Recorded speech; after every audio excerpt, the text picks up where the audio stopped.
Bienvenidos todos, es un placer que estén aquí y para mí es muy grato el que hoy podamos escuchar al profesor José María Balcells, que está aquí a mi derecha y que pese a su residencia lejana en Boca Ratón, en Estados Unidos, en Florida, nos granjea con su presencia en Jaén al menos una o dos veces al año.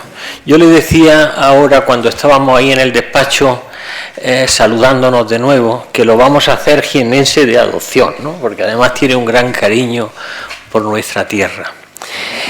Así que es un motivo de mucha satisfacción tener aquí a un compañero y a un amigo y a un experto en la materia que vamos a tratar, más aún cuando lo que tenemos entre manos es una conferencia que versa sobre el poeta Miguel Hernández y los toros.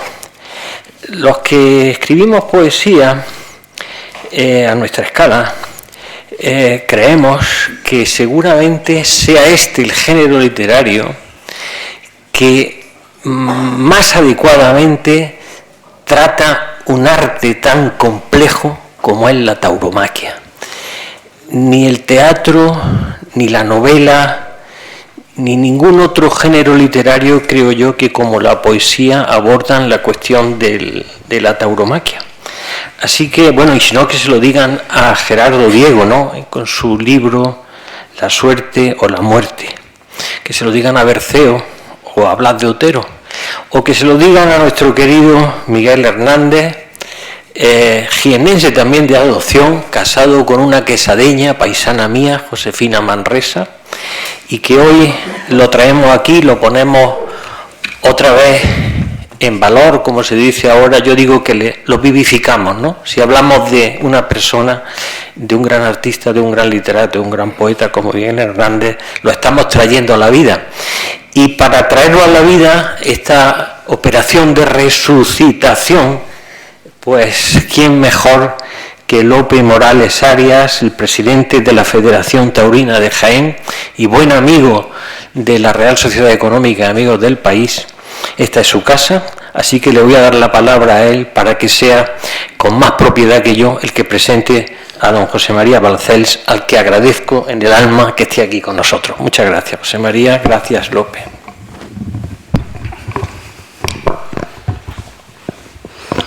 Sí, buenas tardes, director, buenas tardes a todos los miembros de la Junta de Gobierno, señoras y señores.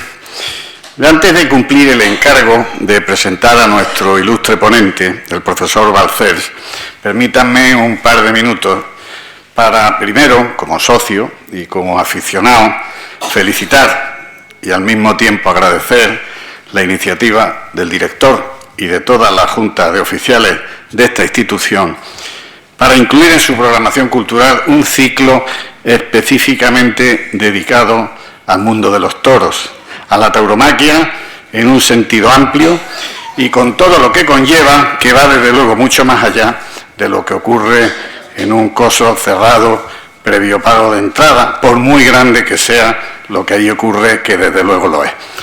Por eso, felicidades y muchas gracias, José Ángel Marín, aunque no me puedo olvidar tampoco de don Antonio, el amigo Antonio, anterior director, que permitió, que fomentó que a través de la música, pues también hablásemos de toros en este salón de actos en más de una ocasión.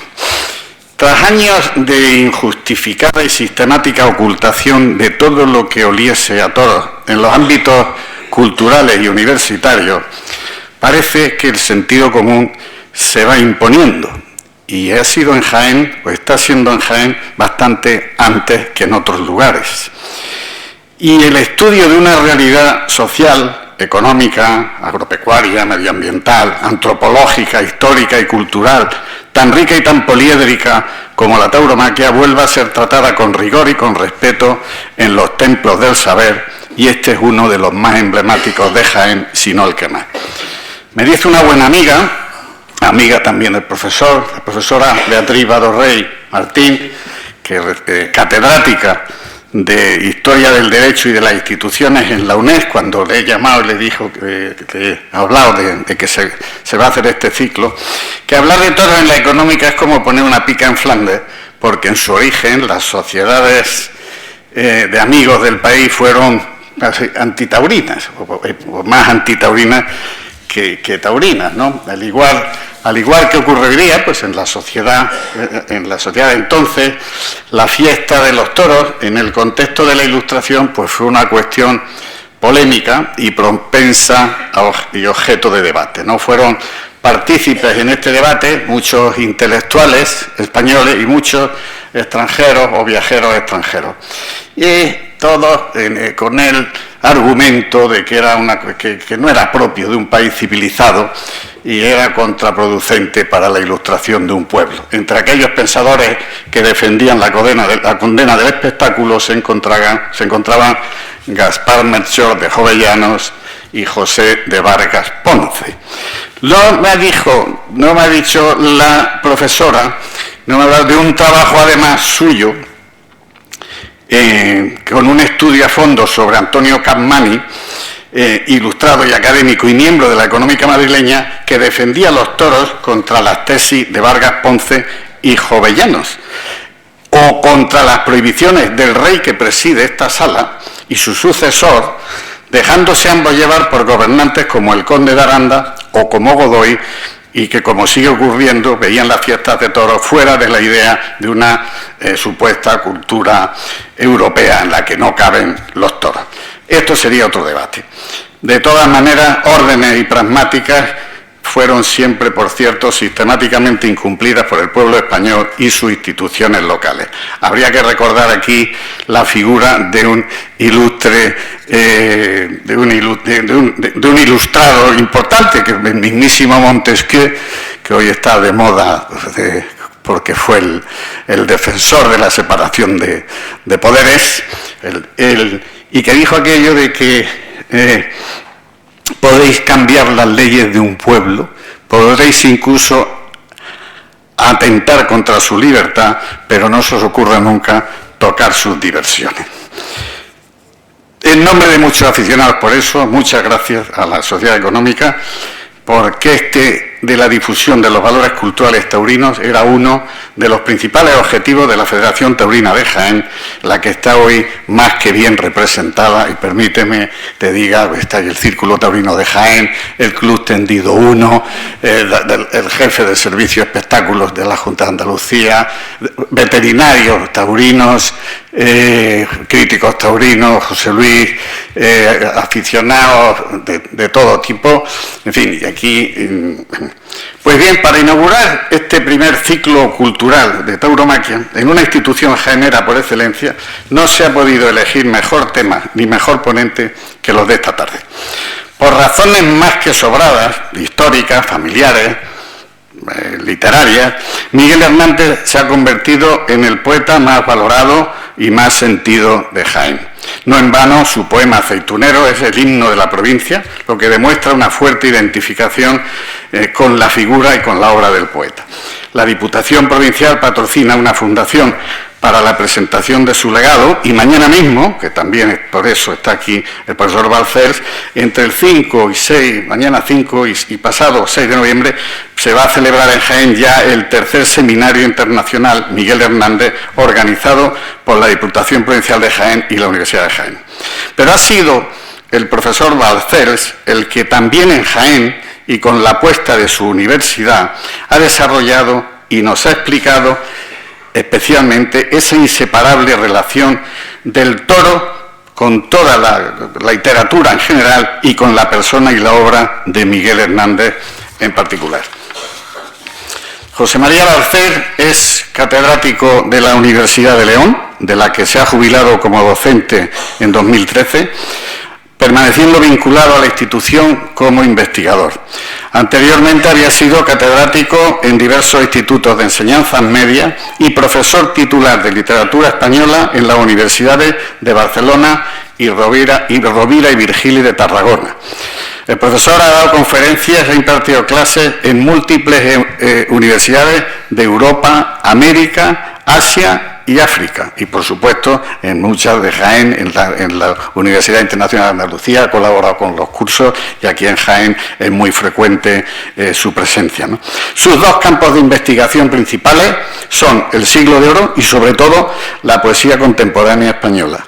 Al primer campo pertenecen sus ediciones de dos obras fundamentales de Fray Luis de Granada, las tituladas Introducción del símbolo de la fe y Guía de pecadores, así como sus estudios sobre Francisco de Quevedo y sobre la epopeya burlesca en los siglos XVI y XVII, reunidos en su libro titulado La epopeya burlada del libro del buen amor a Juan Goytisolo, publicado por la Universidad de León en el año 2016.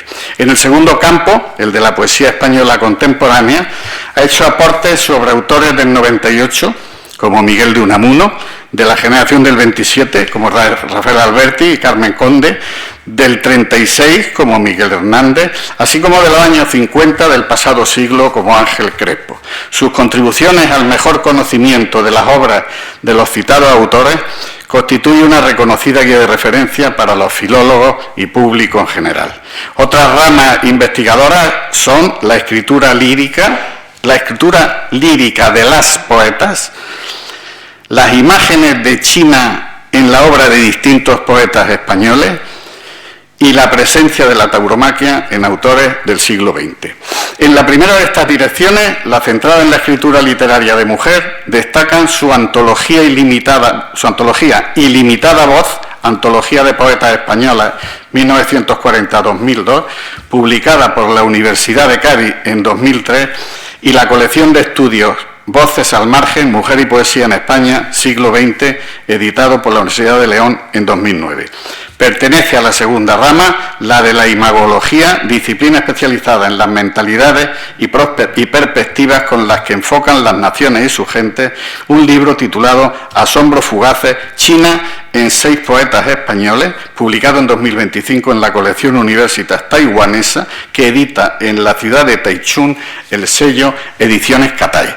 Y la tercera de las ramas, la que hoy más nos interesa a nosotros aquí, la representan 2 monografías que ha publicado la Universidad de Jaén, la de 2017, Nacidos para el luto, Miguel Hernández y los toros, el único libro existente sobre este importante aspecto de la obra hernandiana, y la de 2023, Tragedia en juego, toros y tauromaquia en Miguel de Unamuno, presentada en la Universidad de Jaén, que supone una lectura distinta y alternativa a la convencional sobre Unamuno y el mundo de los toros. Podría seguir hablándoles del profesor, de su inmensa obra, de su conocimiento y de su afición, porque don José María es un sabio referente a la historia de las letras, pero también a la historia de los toros, y además, dicho en términos unamunianos, experto en la propia intrahistoria de los toros, porque lo mismo se conoce la figura de Tragabuches o de Belmonte que la del último novillero y el último banderillero que ahora mismo están activos.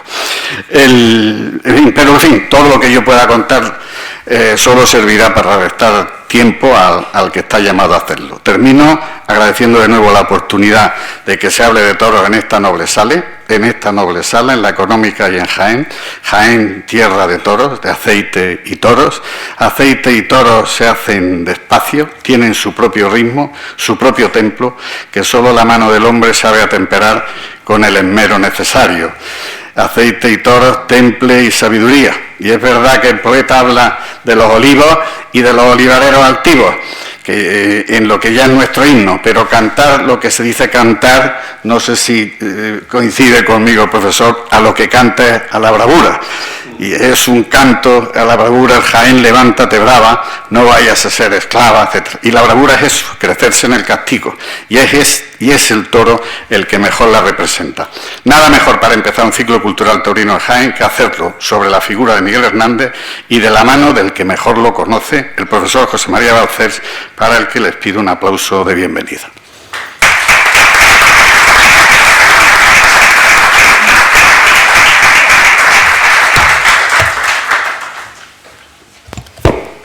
Veo que funciona así. Buenas tardes. ¿Qué decir? Realmente, ahora mismo estaba pensando, ¿cómo voy a empezar? Lo digo ciertamente. Y decía, bueno, pues quizá cuando paso tantas veces por delante de esta casa y pensé, bueno, algún día tal vez yo podría hablar aquí. Y mira, gracias a José Ángel Marín estoy aquí y estoy sorprendidísimo de la maravilla de este espacio. Es increíble, de verdad, ¿eh? La verdad es que eres un privilegiado pudiendo estar dirigiendo esta sociedad. Como yo lo soy, por esas presentaciones y la de nuestro querido Lope Morales, que realmente, bueno, si uno fuera lo que debiera haber sido, sería como para pedirle permiso para actuar, pero claro, uno lo más parecido que ha encontrado al toreo es catedrático de universidad, es lo más parecido. Y entonces dije, como para una cosa más vale que lo aparque, de momento, pues vamos a dedicarnos a la otra, por lo menos vamos viajando por aquí y por allá, y bueno, por lo menos tiene uno esa sensación de que se va placeando por las universidades del mundo, ¿no? Bien, pues yo no acostumbro a tomar muchos apuntes, ¿no? Pero en esta ocasión, pues sí, he copiado algunas cosas que voy a leer y va a ser un poco un mini resumen, porque el libro, que lo traigo aquí, de la Universidad de Jaén, que se publicó siendo vicerrectora una persona que nos honra con su presencia, que es Dolores Rincón. Este libro inauguró la editorial de la Universidad de Jaén. No la publicación de libros, que ya los publicaba, pero sí el sello de la Universidad de Jaén como editorial. Y claro, para mí es un honor que haya sido el primero de los libros de esta editorial y hasta ahora el único que tiene 2 ediciones. Esperemos que pudiera tener 3 o más. Bueno, lo que yo he escrito dice así. Yo creo que Miguel Hernández estaría hoy, bueno, hoy y siempre, muy complacido de que sea precisamente en la ciudad donde vivió y por tanto tuvo vecindad, donde se hable de su relación con la tauromaquia, porque acaso en ningún lugar de España, como en las tierras de Jaén, ningún lugar de España sean tan representativos, gracias, el toro y su mundo. Por esta razón, para la portada de mi libro, elegí una foto en la que se juntaba ese tándem indisoluble, el poeta y el Jaén ganadero, tal vez en términos geográficos de Andújar, ¿no?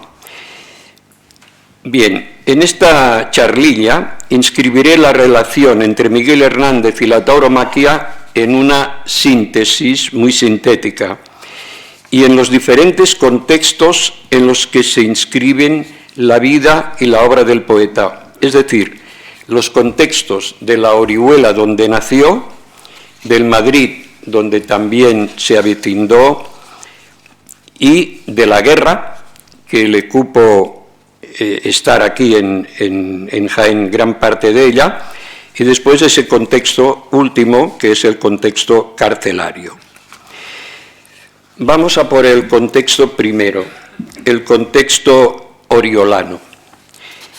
En este libro he señalado lo que en ningún libro sobre el poeta se señala. Y mira que hay libros sobre Miguel Hernández. Y lo que yo señalo en este libro pudiera ser una explicación del por qué Miguel Hernández fue tan aficionado a la tauromaquia. Y yo pongo diversas causas que pudieran explicarlo, ¿no?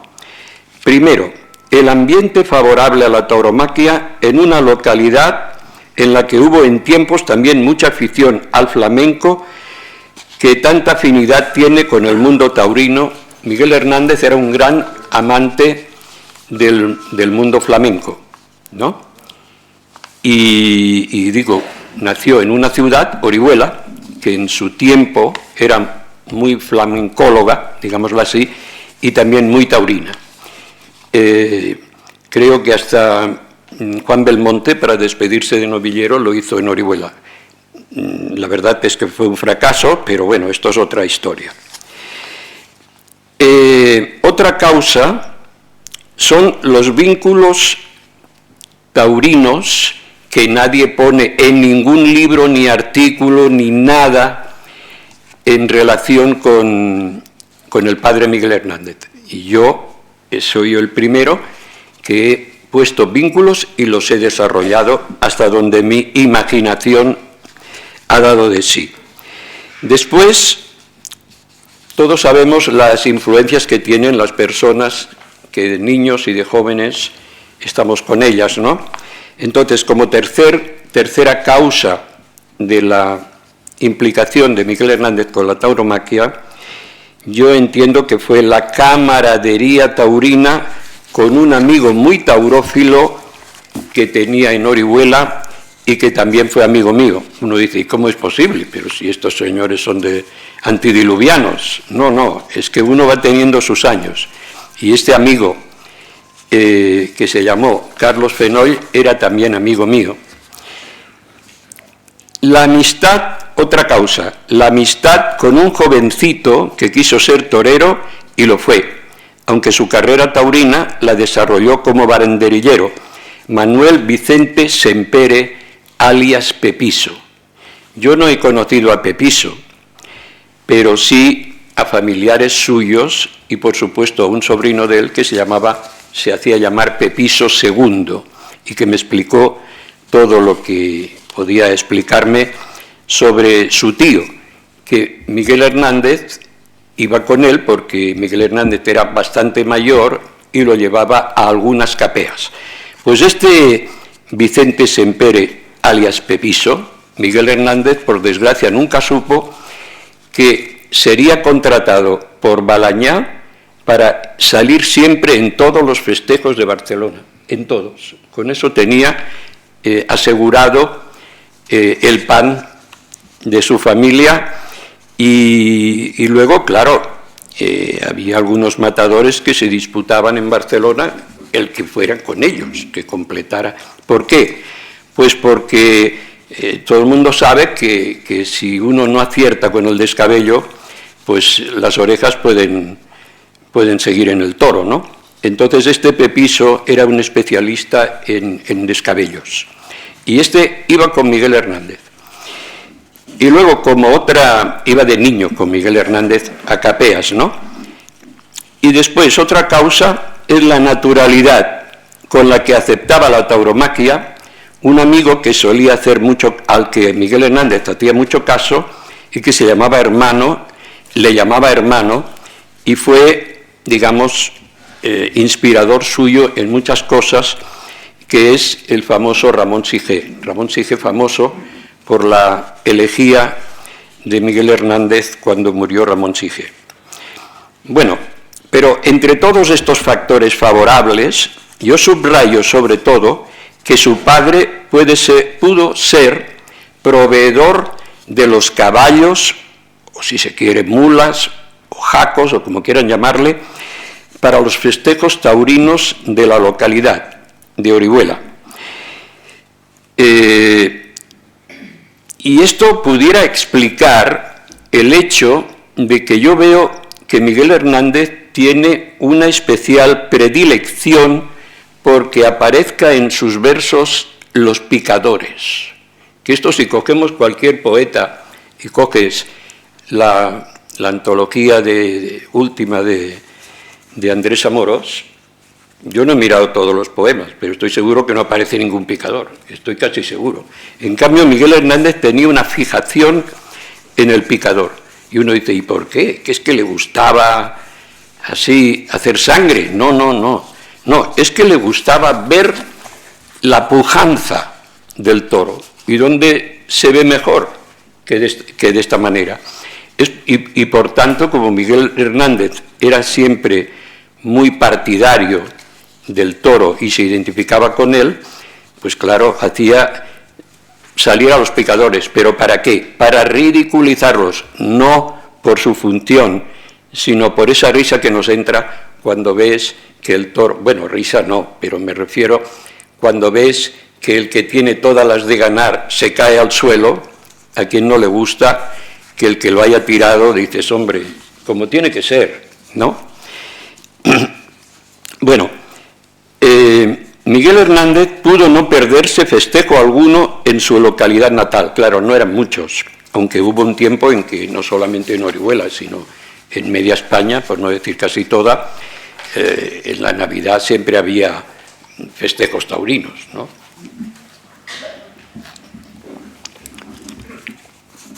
Bien, iría a los toros con su amigo Carlos Fenoll, ese que lo fue amigo también mío, que quiso ser torero y se había tirado como espontáneo en el ruedo de Orihuela, escena que seguramente Miguel Hernández fue testigo de ella y por eso también el espontáneo es una figura que aparece en su poesía, bueno, en una de sus obras de teatro. Le acompañó a Capeas, acaso sumándose el referido Pepiso, no, sumándose no, o sea, acaso no, voy a rectificar, yendo prácticamente siempre, ¿no? Y a corridas celebradas en Murcia. Esto es un dato que yo creo que hay que subrayar, celebradas en Murcia.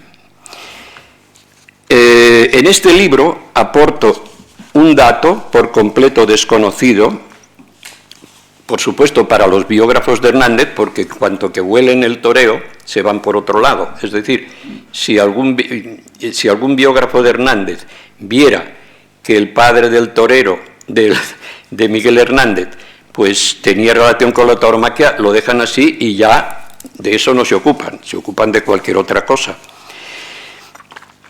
Entonces, este dato me lo dio un hijo de Carlos Fenoll, que vive en Barcelona, y que me dijo que su padre le había contado, o sea, Carlos Fenoll, a mí Carlos Fenoll no me lo contó, pero bueno, es que tenía un problema Carlos Fenoll muy justificado, y es que yo cada vez que le hablaba de su amigo Miguel Hernández, pues no diré que se ponía a llorar, pero casi, y entonces era muy difícil que habláramos de Miguel Hernández, paradójicamente. A veces tenía yo suerte y me hablaba, pero no siempre.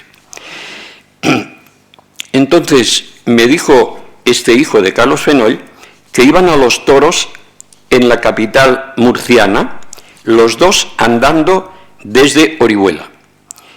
Claro, son 25 kilómetros, pero ahí lo único que concluyo es 25 kilómetros ir y 25 volver a pie. Probablemente irían ahí a ver si pillaban alguna entrada o alguna manera de entrar sin pagar, no me extrañaría, ¿eh? Y luego, por supuesto, sin dinero para una fonda ni nada, o sea, volver por la noche andando. Entonces, a mí que no me digan que no se tiene que tener ganas de ver una corrida, sea la que sea, para hacer semejante caminata. Y entonces Miguel Hernández hacía estas caminatas. No había toros en Orihuela, en la capital había más, pues había allí que se iba. Bueno, entonces, en esta etapa de Orihuela es donde más versos taurinos escribió Miguel Hernández, en la etapa de Orihuela, ¿eh?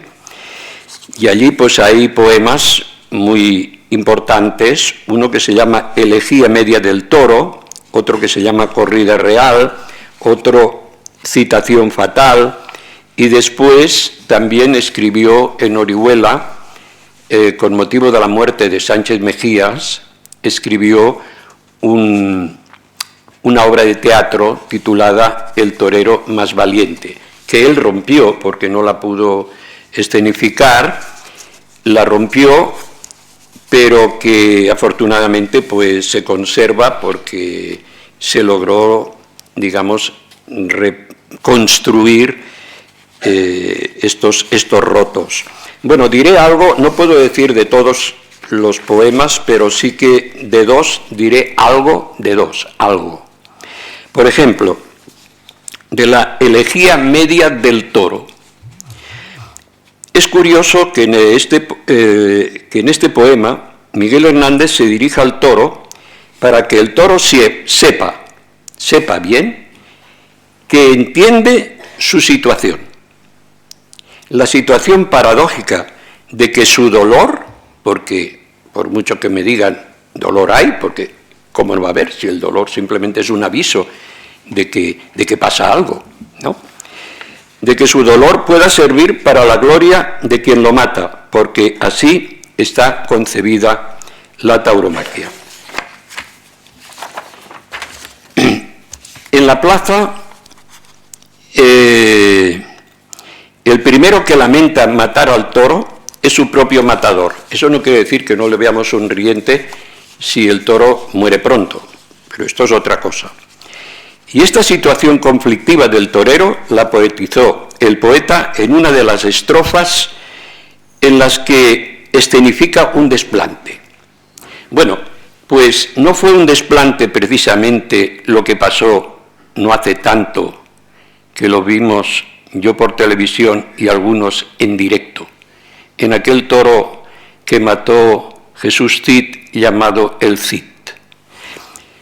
Dice Miguel Hernández, arrodilla sus iluminaciones. Iluminaciones quiere decir el traje de luces.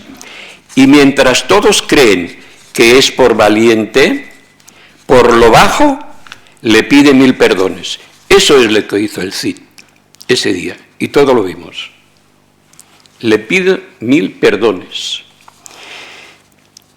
Salvo en el supuesto de un indulto, el toro muere en la plaza. Su muerte no solo es legal, sino que además podríamos decir que el toro está destinado a morir en el ruedo.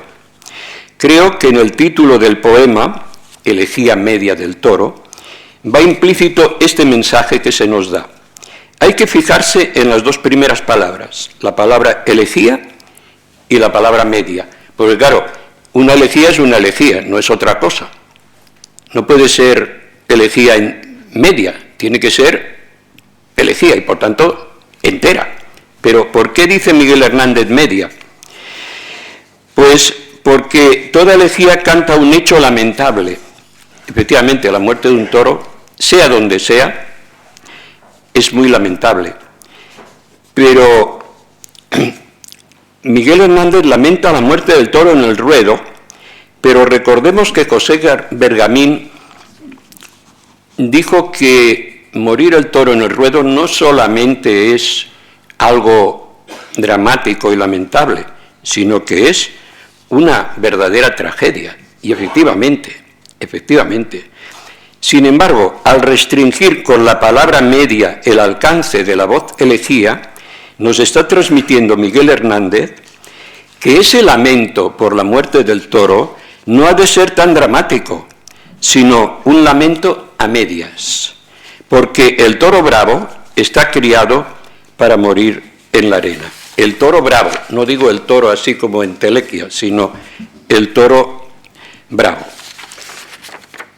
En la corrida, el otro poema, Corrida Real, también voy a destacar 3 versos en donde continúo en la línea de lo que estoy diciendo. Dice Miguel Hernández en ese poema, dice, ya el tambor de arena, en el tambor de arena el drama bate, mas no, que por ser fiel a su destino, el toro está queriendo que él lo mate. El fragmento finaliza, por tanto, atribuyéndole al cornúpeta la tesis de que su destino es morir en el ruedo y quiere que el torero lo mate allí mismo. Esta situación suele mencionarse en tauromaquia diciendo que el toro pide la muerte. Bueno, Miguel Hernández dice más, dice no que la pide, sino que la desea. Lo compartamos o no, estoy diciendo lo que dice Miguel Hernández, ni más ni menos. Uno puede admitirlo, otro puede recelarlo, pero es lo que él dice. Bueno, en el otro poema que también conviene remarcar es ese al que le puso el título de Citación fatal. Este poema es uno de los muchísimos que inspiró la muerte de Sánchez Mejías, entre los que descuellan, y eso lo sabe todo el mundo, el de García Lorca, Llanto por la muerte de Sánchez Mejías, y el de Rafael Alberti, Verte y no verte. El poema de Miguel Hernández contempla la muerte de Sánchez Mejías desde un ángulo católico.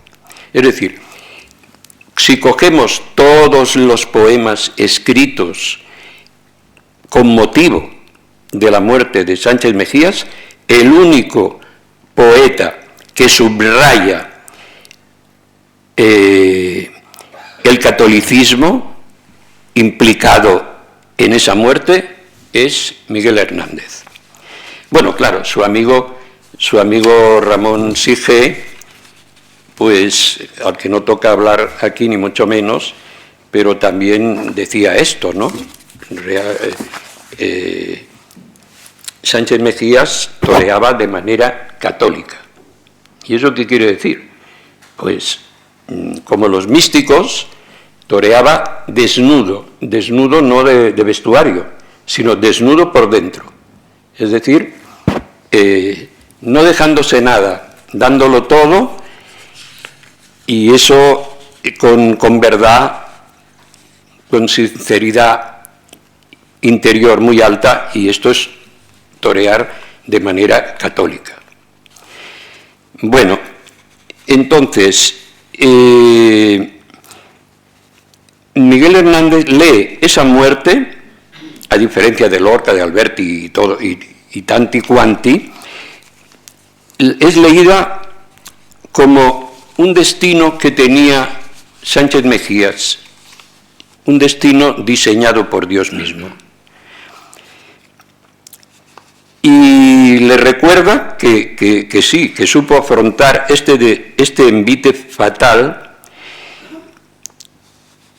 y que a él, bueno, que él tuvo en cierto modo un poco de suerte, porque todas las demás personas, todos los que estamos aquí, no vamos a morir en la plaza, sino de una cornada siniestra de la vida misma. Bien, debo decir que Miguel Hernández dice: yo espero a pie parado, como si estuviera haciendo un estatuario, dice Miguel Hernández, el ser, cuando Dios quiera, despenado. Esto de despenado también es un verbo que es muy acertado, ¿no? Que se emplea mucho en tauromaquia, ¿no? Con la vida de miedo medio muerta, que en ese cuando, amigo, le dice amigo sin serlo, porque no lo era, de Sánchez Mejías, ya le hubiera gustado, pero no lo era. Alguien diga por mí lo que yo digo por ti, con voz serena que aparento. San Pedro, abre la puerta, ábrele los brazos, Dios, y dale asiento. Miguel Hernández no se deja impresionar por titulares de ABC y demás, diciendo, ¡ay, qué desgracia! No dice que sea desgracia. ¿Cómo va a decir que sea una desgracia? Será desgracia para los familiares. Pero, digamos, el toro también es un drama, como nos dice Bergamín, una tragedia, ¿no? Bueno, también en Orihuela escribe esta obra de teatro, El torero más valiente. Ahí hay muchas cosas en esta obra que él mismo rompió. Por ejemplo, hay un personaje que es un ciego que canta una letrilla sobre la muerte del torero Flores, que sería Joselito el Gallo, por la envidia de su cuñado José, que sería Sánchez Mejías, una malicia que en realidad se ha dado en la historia de la tauromaquia en otros casos, como en el posterior del 28 de agosto del 47 con la muerte de Manolete en Linares por no acudir supuestamente al quite Luis Miguel Dominguín, que no le quedaba, no podía llegar, por supuesto.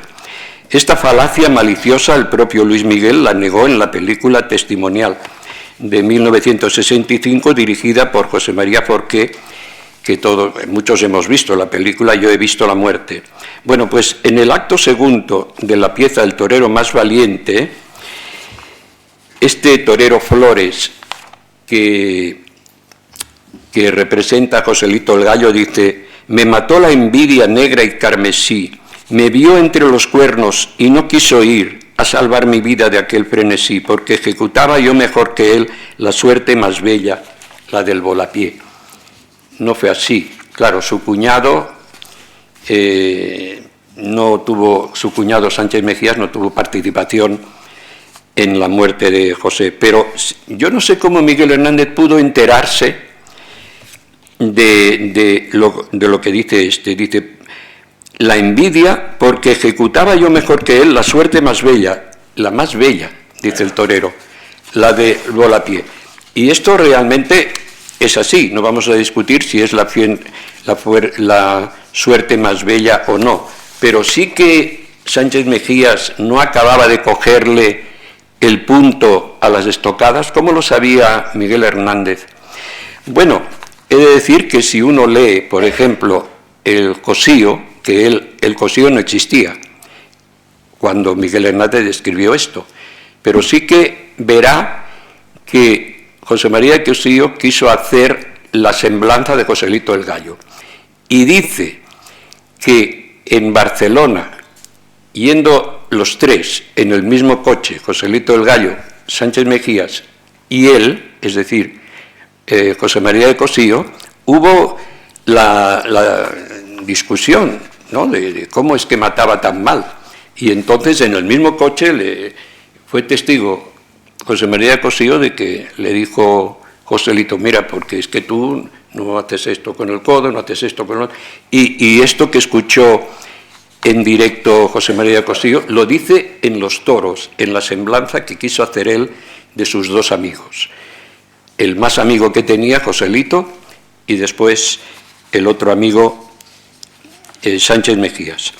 Bueno, pero en esta obra de teatro, al comienzo del acto tercero, se escenifica una tertulia en el Café de Pombo, al que Miguel Hernández había ido. Está en la calle Carreta, y no entiendo todavía por qué no hay allí algo que lo recuerde, en la calle Carreta 4, en la que intervienen diversas personas en esa escena, entre ellas dos que Miguel Hernández admiraba y conocía personalmente, estando en Orihuela, lo conocía: Ramón Gómez de la Serna y José Bergamín.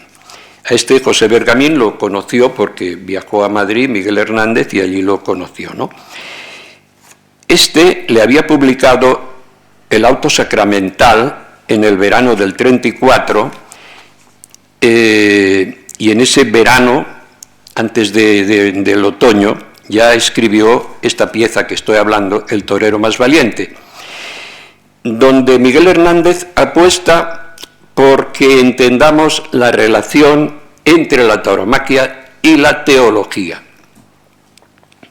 En esto Miguel Hernández es único. Tú puedes coger cuantos amoroses haya, pero realmente es el único que hace esa vinculación. Miguel Hernández puso en labios de Ramón Gómez de la Serna unas palabras en las que el toro, así como Unamuno veía al toro como Jesucristo, pues lo veía como monaguillo, como Miguel Hernández fue monaguillo, lo veía como monaguillo en la ceremonia de la misa, es decir, que de alguna manera nos está poniendo en relación la corrida de toros con una celebración eucarística. Dice Ramón Gómez de la Serna, bueno, lo dice Miguel Hernández, pero se lo hace decir a Ramón Gómez de la Serna, dice: yo pondría al torero corona y no coleta, porque es sacerdote, que oficia para Dios. Y le ayuda un fiero monago, por no decir monaguillo. Pero le hace decir luego Miguel Hernández a José Bergamín lo siguiente: es el toreo un arte muy cristiano, muy católico hispano, arte de burlas y veras. Creo, dice Bergamín en esa obra de teatro de Miguel Hernández, que toda España debiera ir a aprender desde la gradería, puesta en práctica alegre la teoría de un palpable y ejemplar manera, un curso de sagrada teología. Es decir, que sin saberlo, nos dice Miguel Hernández, sin saberlo nosotros, que estamos asistiendo inconscientemente a un curso de teología en vivo y en directo. Yo no me hubiera atrevido a decirlo, pero si lo dice Miguel Hernández y Jaén le adora, pues oye, habrá que decir que tiene razón, o por lo menos, como todas las personas, que le asiste parte de razón. Bueno, vamos al segundo contexto. El segundo contexto es el que nos encontramos a Miguel Hernández en Madrid. Cuando Miguel Hernández pasa a vivir a Madrid, ya ha escrito todos los textos referidos y muchos más, y ha demostrado su interés en la tauromaquia, su conocimiento de la misma y su lectura del toreo desde un prisma teológico católico, siendo el poeta español más característico en esta faceta, por no decir casi el único. Fernando Bergamín, al que conozco, hijo de José Bergamín, me comentó un día que su padre tuvo, nada más conocer a Miguel Hernández, cuando Miguel Hernández le visitó por primera vez para ver si le publicaba un auto sacramental, resulta que dice que su padre le comentó que es la entrevista más grande que había concedido nunca a un perfecto desconocido. Y claro, yo no sé por qué, ni él me supo decir y por qué esta entrevista tan larga, pero bueno, me lo puedo imaginar, porque venir de Orihuela con unos conocimientos taurinos, no diré superiores, pero que podían competir con el mismo Bergamín, pues esto era para asombrarse. Entonces, como José Bergamín se había enterado de José Ortega Gasset, que tenía la tesis de que no se conoce España si no se conoce la fiesta de los toros, ¿no?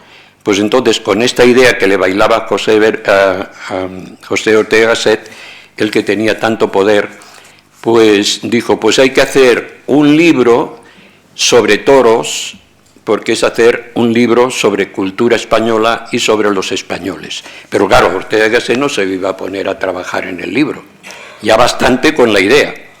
Y entonces cogió a este José María de Cosío para que lo hiciera, ¿no? Y entonces, claro, debió presentarles Bergamín, debió presentarle a Cosío a Miguel Hernández, y entonces Cosío lo contrató a sus expensas. Miguel Hernández nunca trabajó en casi nada, no porque no quisiera, sino porque siempre fue un paria, ¿no? Él no trabajó en espasacalpe, pero usaba el membrete. Lo que ocurría es que José Bergamín cobraba su sueldo, y entonces de su sueldo detraía un dinero, se lo quitaba de él mismo para dárselo a Miguel Hernández para que le ayudara. Y eran dos solamente los que hacían la enciclopedia. He dicho enciclopedia cuando no es enciclopedia, porque los toros, dice, los toros, punto. Tratado técnico, no dice enciclopedia, porque la palabra enciclopedia pues es demasiado vaga y ahí no hay vaguedades, ahí hay mucha exactitud en este tratado, ¿no? Entonces, yo creo que encontró a la mejor persona, al más trabajador para poder hacer esto. Y estuvieron meses y meses trabajando ellos dos, ¿eh? Y claro, uno cuando dice, ¿en qué se dedicaba? Bueno, pues ya puedo deciros una cosa. el número de páginas que yo le dedico al trabajo de Miguel Hernández en el Tratado de los Toros, nunca se lo ha dedicado nadie. Y lo que es curioso es que incluso hay mucha gente que le gusta decir, bueno, claro, Miguel Hernández y los toros, y vienen ahí un especialista que ha escrito sobre Joselito el Gallo, que ha escrito sobre el otro, más allá, Miguel Hernández y los toros, así, estuvo en la cosa del cosío, y una vez alguno me dijo, oye, ¿y por qué no se lee en ese libro de la Universidad de Jaén? A ver si se enteran de algo, porque lo único que dicen son superficialidades irrelevantes que no tienen ningún valor. Entonces, en este libro, por vez primera, es donde se aborda ese tema y se dedican muchas páginas a todo lo que pudo Miguel Hernández estar haciendo allí. Cuando salió el primer tomo del Cosío, tomo número 1, salió en el año 43, Miguel Hernández había muerto en el año 42. Es decir, que no pudo ver ese tomo. Ahora, cuando la gente dice, sí, bueno, Miguel Hernández ahí hizo biografías de toreros. Bueno, oiga, como persona que os he dicho que Miguel Hernández tenía bastante predilección por los picadores, bueno, habría que decir, toreros sí, pero picadores, sobre todo. Ahí hay mucho picador por descubrir que ha escrito Miguel Hernández. Lo que pasa es que, claro, cuando son fichas cortas, no hay manera de poder ver estilo testimonial, ¿no? Pero bueno, pero realmente escribió muchísimas, en mi hipótesis, pero que creo que es acertada, muchas fichas de picadores. Las fichas realizadas nunca pudo verlas publicadas. Debieron ser numerosísimas, esta es mi hipótesis. A su novia, Josefina Manresa, la quesadeña, le decía que eran de toreros célebres. ¿Cómo no le vas a decir a la novia alguna fantasía, no? A Carmen Conde le decía que eran de toreros sin importancia alguna. Así debió de ser al principio, yo creo, hasta que se le confiaron semblanzas más extensas, porque Miguel Hernández llegó un momento a protestar, dijo, ya basta de tantas y tantas biografías como hago, y las hacía él, porque eran los dos los únicos que trabajaban en esto. Entre ellas sobresale, entre las más difíciles, cuando él ya le dijo, bueno, José María, necesito un poco que me dé más espacio. Entre las que le dio más espacio sobresale la redactada sobre el decimonónico torero y cantaor gaditano y gitano José Ulloa Tragabuches, que acabó siendo uno de los míticos 7 bandoleros que se llamaban los 7 niños de Écija, al haberse echado al monte tras haber asesinado a su pareja cuando le traicionó con un sacristán, nada menos, y que puede considerarse una novelita corta. Miguel Hernández hubiera podido quizá desarrollar la vertiente de novelista, porque en esta novelita corta sobre Tragabuches, porque más que una semblanza ya es una novela. Y por esta novelita taurina ya se avista al novelista que pudo ser. Entre las fichas que más disfrutaba haciéndolas estaban las de toreros que tenían un gran arrojo, como lo había mostrado Sánchez Mejías. También el sevillano Manuel García Cuesta, llamado Espartero, y también el otro sevillano llamado Antonio Reverte. En una carta a Carlos Fenoll, ese que, repito, yo tuve la suerte de conocer, fechada el 12 de julio de 1936, le dijo, ayer he hecho la biografía de Antonio Reverte, un tipo soberbio. Y dice Miguel Hernández, la del Espartero también la tengo hecha. Cuando me toca hacer la historia de un torero de esta clase, gozo mucho, es decir, lo hubiera hecho sin cobrar nada, porque si no, no se explica. Dice, cuando tengo que hacer la historia de un torero de esa clase, gozo mucho. ¿Por qué? Dice, porque veo en ellos un corazón como una catedral. Claro, hubiera podido decir un corazón como una montaña rusa, como cualquier cosa, pero una catedral, de nuevo, ¿no? Bueno, pero claro, en Madrid, Miguel Hernández escribió en el año 35 un libro que se llama El rayo que no cesa. De ahí es de donde Andrés Amorós ha puesto en su antología algunos poemas. Es decir, que los poemas que pone Andrés Amorós no son poemas taurinos, sino que son poemas táuricos en las que a veces aparece lo taurino. Me refiero a Miguel Hernández, no al resto del libro. Porque claro, en El rayo que no cesa, el toro es visto desde el punto de vista erótico, por otro lado, ¿no? Y entonces, en algunos de estos poemas sí que se cruza la idea taurina, pero hay que recordar la diferencia entre táurico y taurino, que esto lo explicó José María de Cosío muy bien. Táurico es el toro fuera de la plaza. El toro en la dehesa, si yo hablo de un toro en la dehesa, es verlo, ver al toro no taurino, sino táurico. Pero claro, también es verdad que en el fondo del fondo del fondo, ese táurico es taurino, porque está destinado a la plaza. Entonces, lo taurino es el toro en la plaza, lo táurico es fuera de ella. Esto como distinción elemental. Entonces, en El rayo que no cesa hay varios poemas en los que se involucra el léxico taurino y en los que se explora la relación del toro con el amor. El más significativo de estos poemas es el soneto en que el hablante poetiza el hecho de que vive un amor sin culminación física, al igual que los toros, porque realmente, pues, es lo que suele ocurrir. El celo, por decirlo así, el amor no es el amor, pero tampoco conocemos tanto la vida de los animales, ni el mundo animal, como para poder hacer afirmaciones demasiadas sobre los animales. Pero bueno, el toro, si no es indultado, no puede tener culminación coital, como no sea con otro toro, ¿no? Es decir, con una vaca no puede.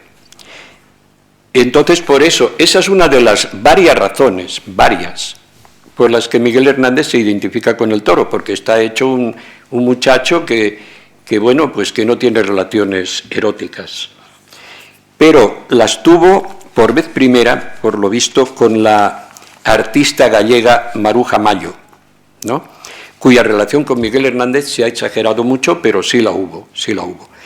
Y yo apuesto a que ese poema, como El toro he nacido para el luto y el dolor, tan famoso, pues este poema puede haber estado inspirado en un hecho que le ocurrió a él con Maruja Mayo, porque una vez se acercaron, como hacían muchas, a una ganadería y pudo producirse el hecho que Miguel Hernández poetiza.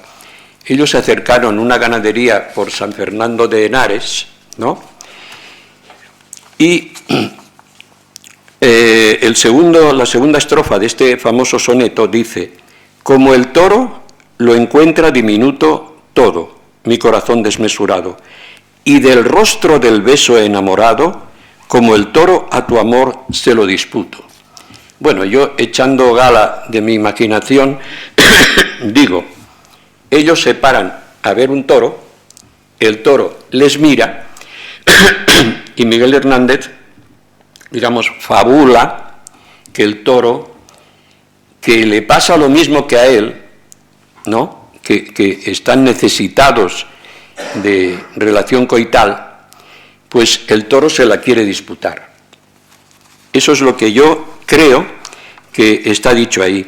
dice, del rostro del beso enamorado, que esto es una hipérbole, ¿no? Perdón, es un hipérbaton, porque quiere decir enamorado del beso del rostro, pero él lo complica un poquitín, como el toro a tu amor se lo disputo. Es decir, como si él quisiera rivalizar con el toro. El toro te quiere a ti, yo también.